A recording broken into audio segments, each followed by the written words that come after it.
Our prayers are answered. Abortion is going to be defeated. Yes. Yeah. Here's one you don't know about, but the Baltimore Sun has gone from 250,000 readers to 50,000 readers. And this week they fired 100 of their PLUS workers in their printing plant down in Port Covington, and they took the main building, that big building down there for Sun Media, and they canceled their lease, and they are now doing their printing out of town with a subcontractor to save millions of dollars because they are in financial trouble. I give them another year. More good news. The 2022 election. The Gallup poll said that if the election were held today, the Democrats would lose 50 seats. 20 Democrats in the House are already retiring. In 2010, 24 Democrats retired, and we won 56 seats. Now, this is what's interesting. I'm talking about the red states earlier.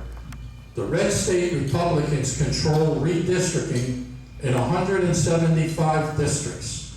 The Democrats control 75 districts. I think we're going to win 60 or 70 seats. Wow. Now think about this. Once we win those seats, a couple of good things happen. The squirrel will be done. It'll be the last year for the squirrel, Pelosi. And a lot of these people don't like to serve when they're not in the leadership position, and the Republicans will be in the leadership position. Two more predictions. Dutch Rupersberger and Ben Cardin will retire in 24.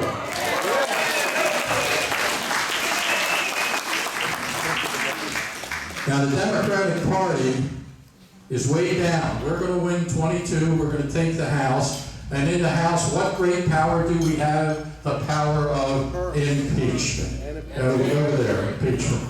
And because of his lawlessness and his open borders, the House can impeach Joe Biden.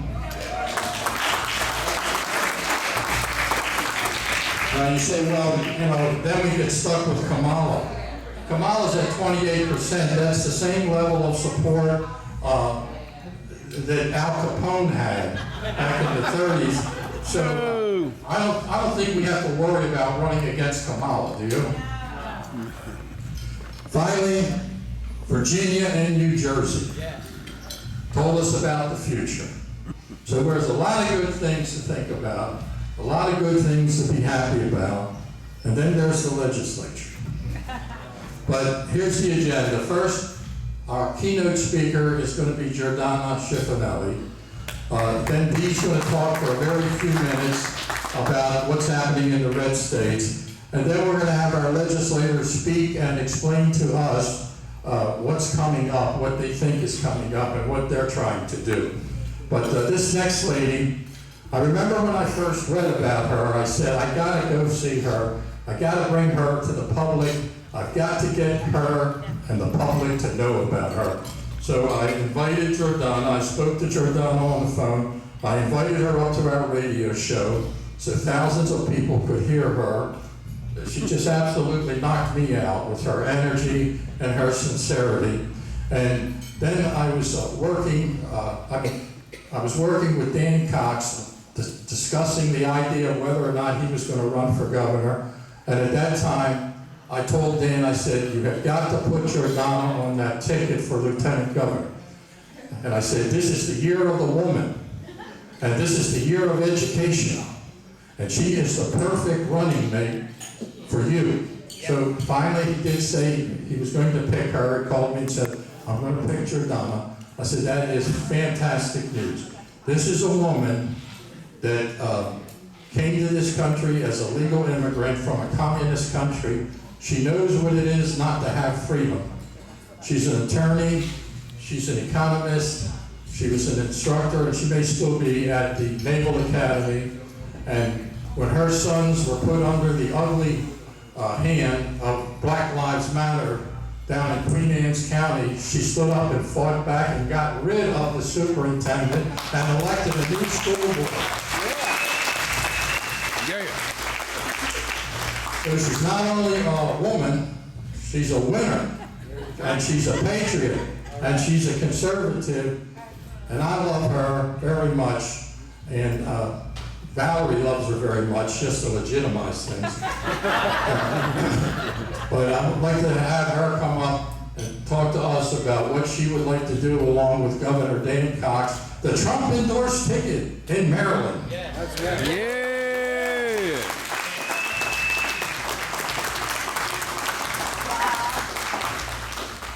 Thank you for having me. Ladies and gentlemen, we started with the odds. Speaking about the odds, first of all, I mentioned the odds of being born in a communist country, and after 28 years you see what liberty looks like, only to be awoken one day and think of, God, is it possible that this communist ideology is coming to America?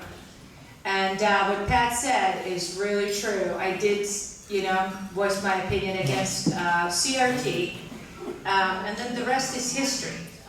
My community in Queen Anne's County stood together against toxic superintendent. We won on a write-in ballot against all odds. Within 3 months, we were able to introduce our candidates to our community, and within 3 months, we were able to achieve 12,000 write-in votes during November election of 2020.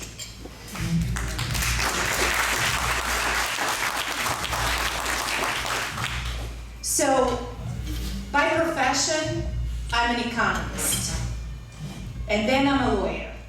So when Dan asked me to run with him, and I said, well, what are the odds? What are the odds that someone can come, enjoy this liberty, and truly embrace the ideas that our founding fathers have given us in 1776?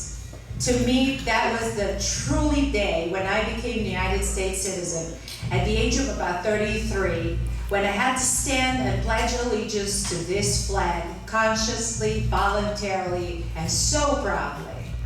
And that is the day when I realized how lucky I am when there's so many billion people in the world. But look where I am then, and look where I am now, just with you today. We are so blessed to be here, aren't we? So I thought, okay, well, where is Maryland? Where is Maryland today? What is what are the numbers that I need to be aware of? What I need to really focus on? Well, when Pat said what Jordana wants to do, the first thing Jordana wants to do, day one in office, is to take down mandates that have been imposed on our children and on our paid people. I don't want to see any more mask mandates, and I do not want to hear anyone talking, encouraging, discussing vaccination of anybody.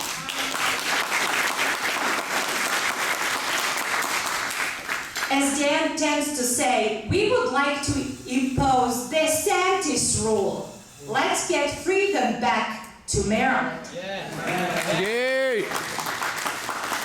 So the first thing we want to do is to ensure that there's no mask mandates and no vaccine mandates. These are the topics that belong to each person individually and their primary care provider. That is between you and your doctor. It's nobody's business. I don't want to see employers asking you about your religion. I don't want to talk about your religion and your employers mandating the vaccines or masks. You have to wear them here, there, or everywhere. We do not live in Dr. Seuss' world. We live in America, and where weird things should not happen.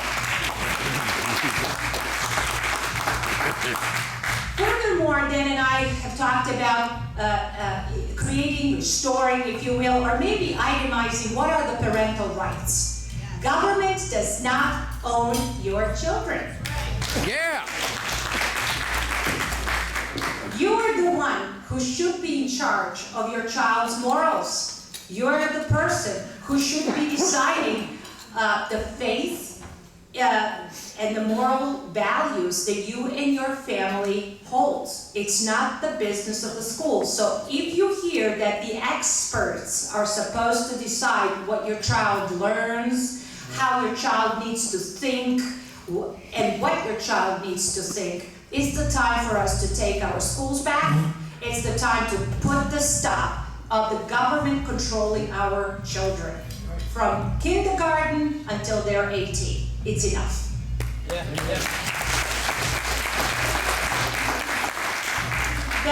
Then that will bring us to the next question.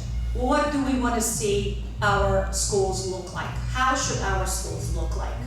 Well, you know, our public schools have been going down for a very long time as it comes to education of our children. And they were going up as it comes to indoctrination of our children. Indoctrination and politics does not belong in schools. You cannot be an educator and promote personal partisanship politics. Those two things are completely at odds with each other. Educators are the people who rely on facts. They do not impose their opinions on people. They teach students how to dissect facts, but the ultimate conclusion belongs to a child. And the teachers are not to be promoting Black Lives Matter organization, protests against the police, or disparaging America because number one, it's not true what they're saying, and number two, it harms child's development. We need to be able to protect our children, and we have failed to do so. I tend to tell people when I talk and when I go throughout the state that my oldest, who is now 19, serving in the military, in the Army, he was a collateral damage of No Child Left Behind idea. By the time my middle boy Philip came around to go to school, he was a collateral damage of Common Core. And by the time Stefan is in school, which I have a third 13-year-old, just turned 13 yesterday, he is a collateral damage of CRT education. It's 20 years time span, 3 children going through 3 different toxic experiments, one after another. I didn't come to America to raise children in this way. You were not born in the freest country on earth to have your children and grandchildren being educated in this manner. And it's time for us to wake up, stand up, and take charge of our own immediate family members. Yep.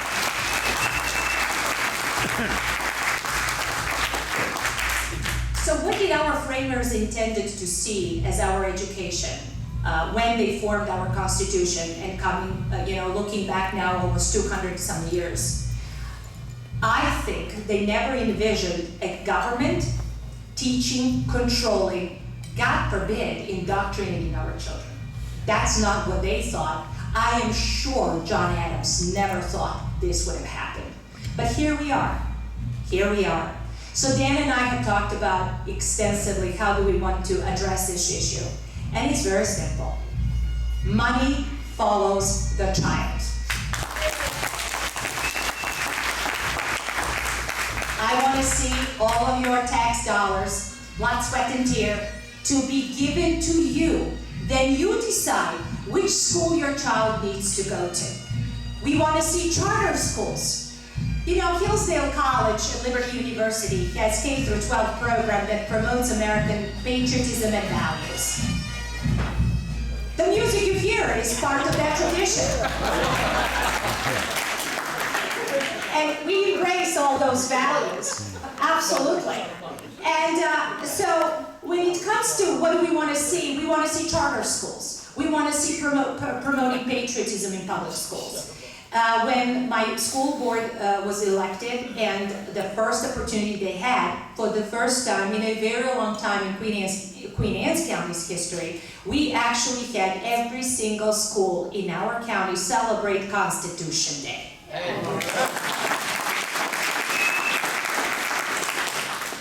Children teachers, and everyone prepared programs. And they thought and gave remnants of what our country was, what our country should be, and how do we make America great again.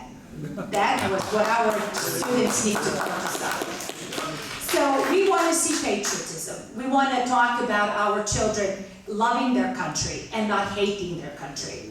When what prompted me to run the campaign for the candidates to win in our school board, one of the very serious issues that I had was our secondary novels. The secondary novels, every single one that was posted and promoted to school children, spoke about America as a racist and hateful country. That was not going to fly with our new school board, because it's simply not true. You know, I can never forget the kindness you welcomed me. You didn't know me, but yet, you know, I always say that and I will never stop saying it. You have never judged me based on my accent. You've never denied business to me based on my accent. So you said if anybody calls you racist, they're gonna have to talk to me first. Dan and I further discussed about critical race theory that is part of the curriculum. And if you hear candidates going forward, you know, we're going to have a very busy 2022, saying that there is no CRT in schools, it's a pure lie. There is a CRT in schools, and the way they promote CRT is through buzzwords, such as social emotional learning, cultural awareness. More importantly, I have slides that the teachers were taught, and the slides discussed collectivism as opposed to individual values and individualism. So to be clear, collectivism, if you look at any dictionary or any kind of definition, it's a Marxist socialist construct. It's not natural. We live as individuals, we die as individuals, we thrive as individuals. Our capitalist system started in a regular individual trade.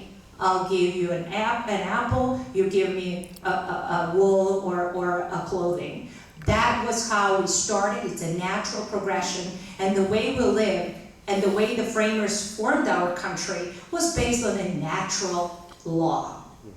So therefore, we want to get back to the roots of common sense. We do not want to promote collectivism. You know, I can tell you a personal story. 22 years ago, my husband came across a book that's called A Rainbow Fish. And he's a big, avid reader. He took the book and ripped it and shredded it in pieces very angrily. And 20 years ago, I said, Mark, what are you doing? Why are you angry over a children's book? He said, look at this book. This was over 20 years ago. He said it's a rainbow fish. And the story goes that this rainbow fish was so special, and everyone was envy about her.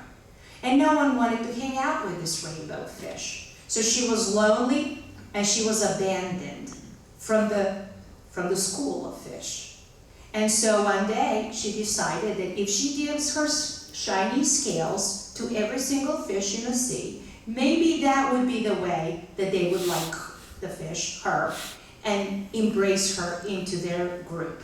So she gave every scale that she had to every other fish, and then they embraced her.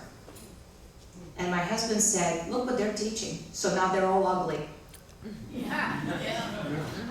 Embracing individual skills, beauties, and controlling jealousy, anger, is something that we have to focus on. We cannot say, look, if we're all ugly together, if we are all miserably poor together, we will be all okay, and the elitists will run the country. That is not how America should look like in the future, and that is not why I'm running for lieutenant governor. It's actually the opposite. I want every one of us to be unique, special, creative, and everyone who's unique, special, and creative can be embraced the way they are. They don't need to change to fit into someone else's story or someone else's narrative. We want to continue to be the beacon of freedom a country where each individual skill moves us forward. We started as people that came with nothing. And in less than 200 years, we created everything and became the strongest power on earth. And we want to continue being the strongest power on earth. And that's why I'm running. The next item that I would like to focus on, and Dan and my administration, is to fund and help and protect the police officers. They've been beaten down. They've been bullied and beaten down to no end. Governor Hogan's mandates that were imposed to healthcare workers, police officers, teachers, have done nothing to support them. To the contrary, a lot of them had to leave, retire early, or simply be in fear that if they don't get a jab, they will lose their job. That is not America, it's not freedom, and Dan and I are going to ensure that our police officers are funded fully and that no mandates are imposed on them. To the contrary, we need to support them. We need to enforce the education of police officers to make them the best and best equipped to do their jobs and control the skyrocketing crime in Baltimore City and surrounding neighborhoods.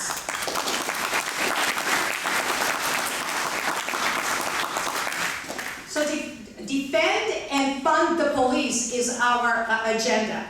Stopping sanctuary cities and coordination between the police officers and USCIS immigration control and enforcement is essential.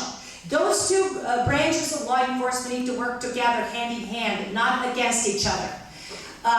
These people need to work together, coordinate their actions together, and stop the crime. MS-13 is flourishing through the state of Maryland. We cannot continue to allow our children to be raped and murdered across our state.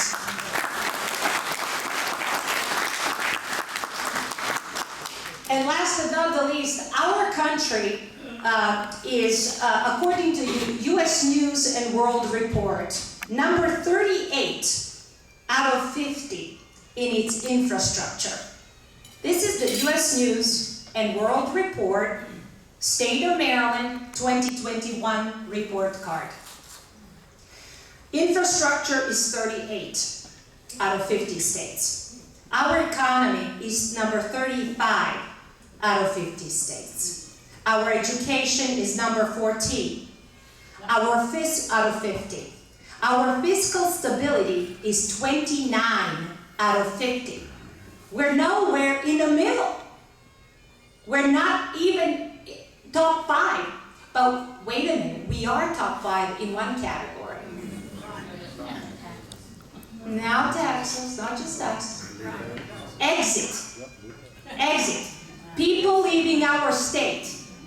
Top 5, New York, New Jersey, Maryland, Connecticut. They're all moving to Tennessee and Florida. Out of 50 states, we are the top to leave our state. So who leaves the state where it's good? And we are at the top to exit our state. Our retirees are suffering. They can't support inflation, gas prices, and their limited income is not sufficient to make them enjoy their retirement. So we have to really, really work hard to reverse the trend that's taking us down. There's no reason to leave Maryland. There's no reason to separate yourself from your family. But yet we have an exodus from the state of Maryland like never before. That is not a good statistics. That is something we have to work together to stop, and Dan and I are pledging our loyalty to get this reversed immediately. Our infrastructure needs to be better. Our roads and tolls need to be lower, and roads need to be better, but at the same time, we cannot allow exodus of our people. Median income in the state of Maryland is $40,000, exactly $41,360. Who can survive on $41,360 today? That's a median income. So these are the things that I am going to be facing when we take the office next November.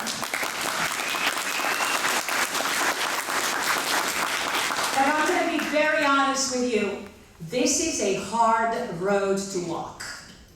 It is extremely hard.